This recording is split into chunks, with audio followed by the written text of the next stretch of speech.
Comment j'ai réussi reçoit ce matin Arnaud Filion. Bonjour. Bonjour Stéphane Pazzi. Vous êtes directeur du développement de Nachos, numéro 1 de la restauration mexicaine en France, avec 32 établissements sur l'ensemble du territoire. Et vous avez pour objectif, on en parlera, d'atteindre une centaine de restaurants d'ici 2030. Pourquoi ? Exactement. La nourriture mexicaine. Vous n'êtes pas mexicain et vous avez lancé à Rouen, en Normandie, il y a quelques années, le premier restaurant mexicain. C'est ça.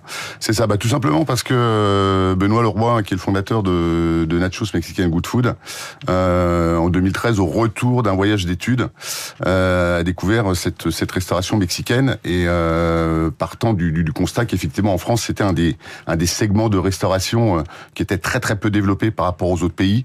C'est un segment de restauration qui plus est avec énormément de saveurs, énormément de goût et plutôt aussi en travaillant beaucoup de légumes, donc quelque chose d'assez sain.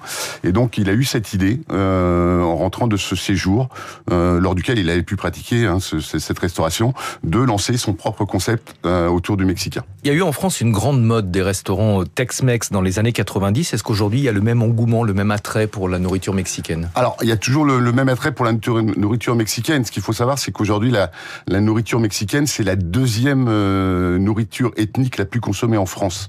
Alors tout secteur confondu évidemment, parce que par rapport à d'autres pays comme les États-Unis notamment, on est quand même très sous-représenté en restauration, mais par rapport à tout ce qui se fait en retail, c'est effectivement la deuxième nourriture la plus consommée. Alors vous ne vous définissez pas comme un fast-food, mais comme un fast-good. Quelle est la différence entre les deux ? Alors tout simplement parce que la différence vient des produits que l'on travaille. Aujourd'hui, nous, notre quotidien, en fait, ça va être de démocratiser, je dirais, la gastronomie mexicaine, tout en alliant le savoir-faire français. Donc nous, on travaille énormément de produits bruts, c'est-à-dire que tous les légumes que l'on travaille, que vous allez pouvoir consommer chez Nachos, sont des légumes frais qui sont transformés sur place. Toutes nos viandes sont des viandes françaises, et c'est de là que l'on aime à dire qu'on est plus sur du fast-good que sur du fast-food. C'est-à-dire qu'on est plus sur du manger sain, sur passer un bon moment au restaurant plutôt que de manger rapidement. On peut manger rapidement, mais en mangeant bien. Dans ce type de restaurant, on y vient souvent pour les mêmes plats, c'est-à-dire les faritas, les tacos, le guacamole. Est-ce que vous arrivez malgré tout à renouveler la carte ? Alors oui, je précise juste une petite précision, le tacos, parce qu'aujourd'hui le tacos, quand on parle de tacos, l'idée, le produit qui vient, c'est pas forcément le tacos mexicain. Je précise que nous, ce qu'on propose, c'est vraiment le tacos mexicain, qui est cette petite galette garnie de guacamole, notamment de viande, de salade et de végétaux en fonction du choix du client. Mais oui, on arrive à renouveler, c'est-à-dire que nous, aujourd'hui, on a une gamme qui tourne essentiellement, comme vous l'avez dit, autour de la faritas, qui est la star du mexicain, et de nachos, la quesadillas, le tacos et les bols. Mais nous, on arrive à renouveler tout ça en créant différentes recettes avec différentes protéines, des protéines d'animation qui vont venir animer les gammes tout au long de l'année. Comment se porte le marché de la restauration pour vous ? Cet été, les restaurateurs se sont plaints d'une baisse de fréquentation de 15 à 20% selon les régions. Est-ce que vous avez été également affecté, ou est-ce que votre concept, votre format est plus résistant ? Alors, aujourd'hui, oui, effectivement, la restauration c'est plein cet été d'une baisse de fréquentation. C'est le cas, c'est le cas, on le constate aussi en restauration rapide, mais beaucoup moins que sur la restauration traditionnelle assise.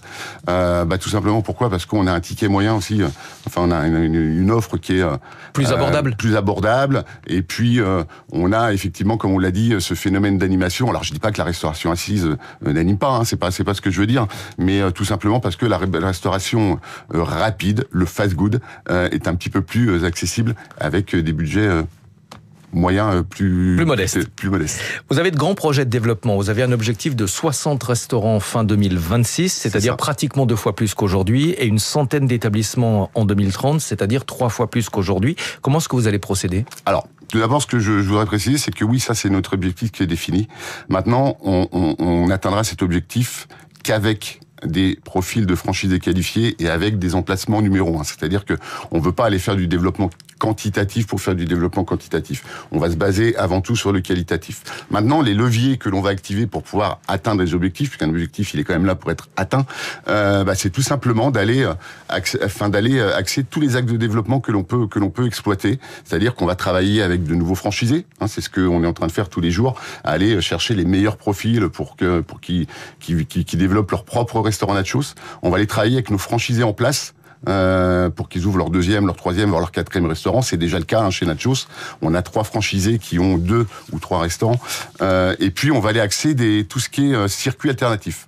Ce que j'appelle circuit alternatif, ça va être toute la partie travel retail, toute la partie pétrolier, toute la partie restauration, on va dire collective, si on veut bien. Par exemple, aujourd'hui, on est en train de travailler avec un grand acteur de la restauration collective pour tout ce qui est restauration d'entreprise, puisque l'offre évolue aussi sur différents corners avec des marques et des enseignes nationales. Et la demande est importante puisque vous avez entre 30 et 40 demandes de franchise chaque mois. Merci beaucoup Arnaud Filion d'être venu ce matin sur Radio Classique, directeur du développement de Nachos, qui est le numéro 1 de la restauration mexicaine en France. 6h21, Nathalie Janson nous a rejoint pour les classiques.